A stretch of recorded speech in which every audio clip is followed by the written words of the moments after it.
అంటే హస్తప్రయోగం చెయ్యని వాళ్ళలో గూడా అంటే చాలా వరకు మంచిదే. వారానికి ఒకసారి చేసుకోవడం మంచిదే. నెలకు ఒకసారి చేసుకోవడం మంచిది. ఇట్లా అంటుంటారు గదా! సో, డాక్టర్స్ మీలాంటివి అంటే కొద్దిమంది ఆయుర్వేదంలో, యునానీలో ఇది తప్పు అని అంటుంటారు. సో, అలోపతిలో మాత్రం పర్లేదు ఇది అంటే లిమిటెడ్‌గా చేయడం మంచిది అంటుంటారు. ఇట్లా అస్సలు హస్తప్రయోగం చేయని వాళ్ళలో కూడా ఈ ప్రాబ్లమ్ చూస్తుంటామా? అవునండి. ఇది అంటే ఈ డౌటు హస్తప్రయోగం చేస్తే ఇలాగొచ్చిందా అనుకోని గూడా అడుగుతారు నన్ను. సో, ఇది హస్తప్రయోగము ఓన్లీ మాస్టర్బేషన్ టెక్నిక్స్ వల్లే ఇలాంటి పోస్ట్ ఎజాక్యులేటరీ డిస్పోరియా రాదు.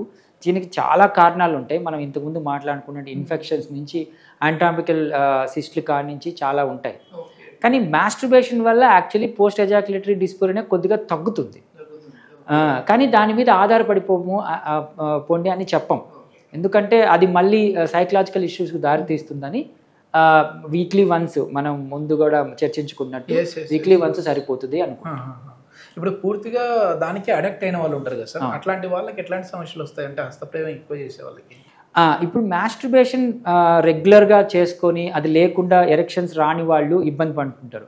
అది ఓవరాల్ సెక్షువల్ డిస్ఫంక్షన్కి లీడ్ చేయొచ్చు. అందుకని మనం కాషన్ చేస్తాం, రెగ్యులర్గా దాని మీదే ఉపయోగపడుతుంది.